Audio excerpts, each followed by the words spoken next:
Kitty, and today I'm going to show you some ideas for packaging for your presents. I don't like to just use wrapping up paper, I like to do something a little bit different. So this is one idea that I do all the time. Here's an example of some packaging that I use to wrap up some soaps. For this one I used wallpaper and then stamped letters that said savon, which hopefully means soap in French. And then for these ones I used pages from a kind of damaged vintage book all about plants, had beautiful illustrations of plants. So for my one today, I've decided to use some of this fantastic quality wallpaper. I bought a whole roll of it. It was reduced. It only cost me about £5 and I can do loads and loads of presents. And then what I've done is, using some ink stamps, I've stamped a word on there. In this situation, because it's still going to be for some soap, I've put the word drift, and I felt that the curly whirly swirls on the wallpaper almost look like waves. Now you see how on this one we trapped some bias binding, black bias binding in the edge. I think on my wallpaper one I fancy a bit of colour, so I might first of all stitch some braiding on, find a way to trap some vintage lace in as well. Now before I do any of that I need to find out where the centre of my packaging is.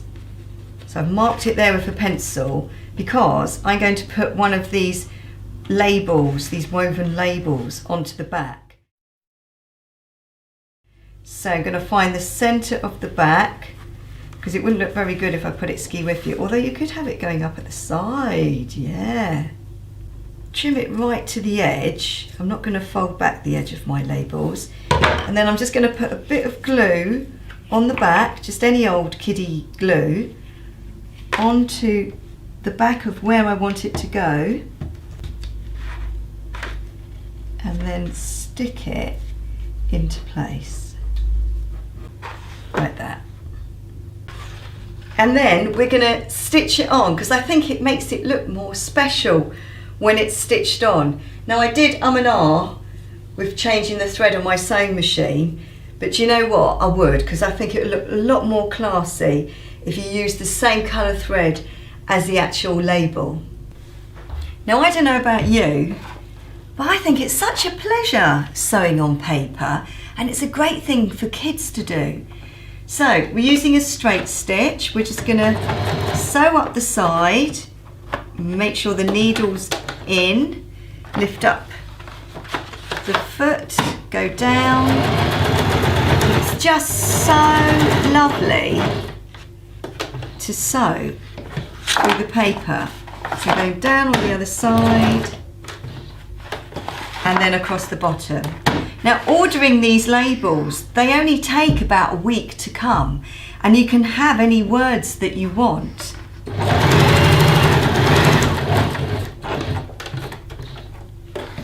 And then go back to where you started and go backwards and forwards.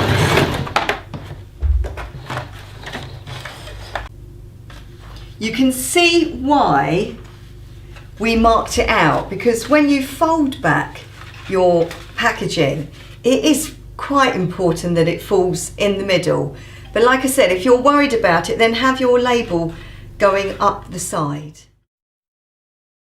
Press open the bias binding, so back to how it probably originally was when it was cut.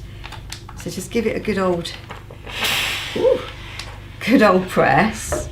So press it open, you don't need to do very much of it, and then fold it in half and press it again, because then that can be caught much more easily in the seam when you stitch down.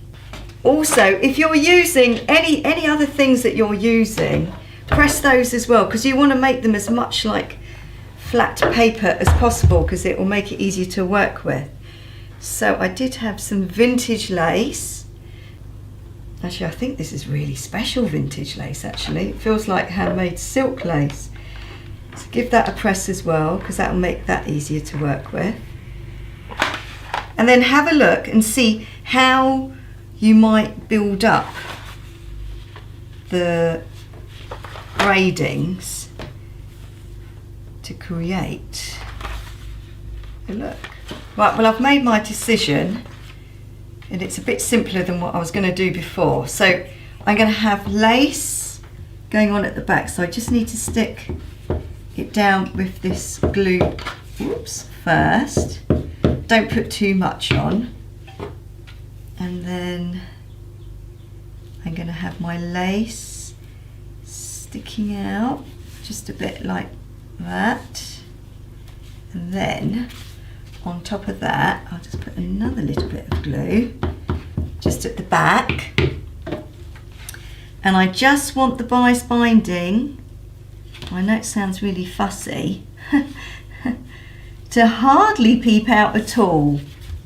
So I'm going to have it like that. So in gluing it, I'm going to leave it to go off for a little bit, but in gluing it, it will just make it much easier to sew when we put the two together like that. So I think I've left it to go off for long enough, and I'm going to position, so I'm going to fold this over. Always remember, don't fold down on this side, because I don't know, it just looks much better if there isn't a crease there. It looks more professional. So fold this exactly in line with the back, and then using a straight stitch, we're going to stitch down there on the paper, trapping everything inside like that, and then across the bottom. Oh, I can't decide. I can't decide if I want the braiding on there as well. Is it overkill?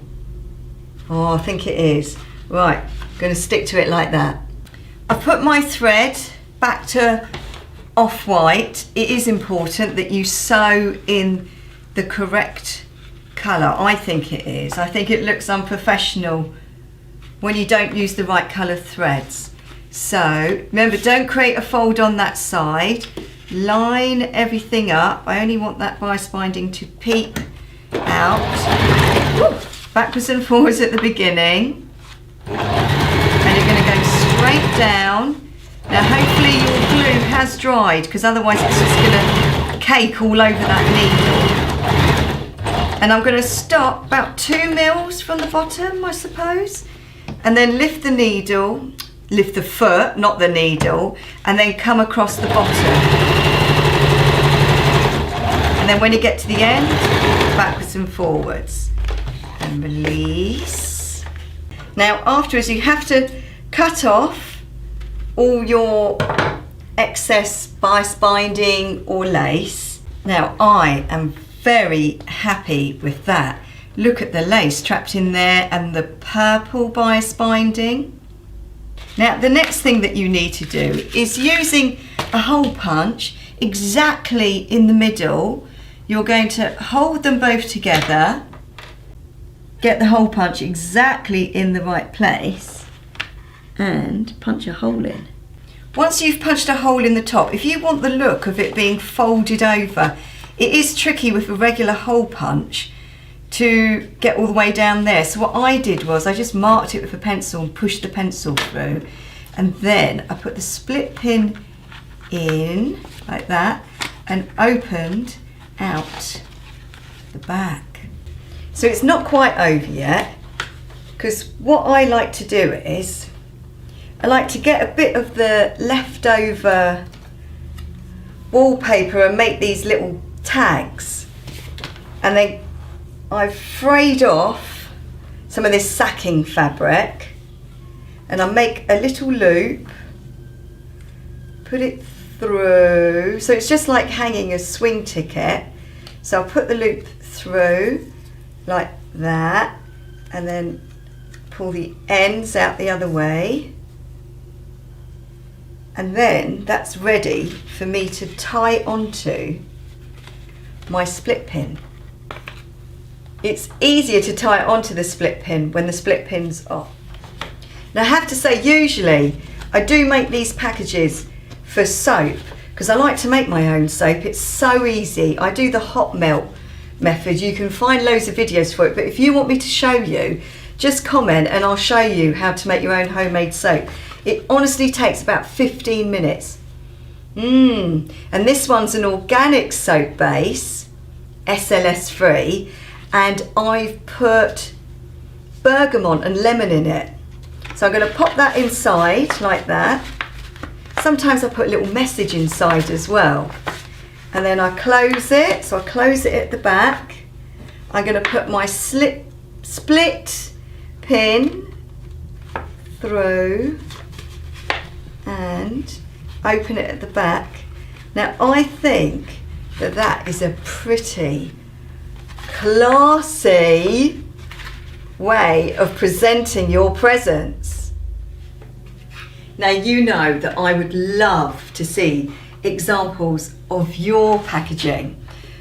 Great way to use up old wallpaper. Maybe there's some wallpaper that's got sentimental attachment or some bits of trimmings that have got sentimental attachments that you could wrap family presents in. Thank you so much for watching Stitchless TV. Don't forget to post your photos on my Facebook page, Stitchless TV Sewing Channel, or on the Stitchless Tree Facebook page. And there are 70 more videos on Stitchless TV, more than 70 actually. Thank you so much for watching. See you again really soon. Bye.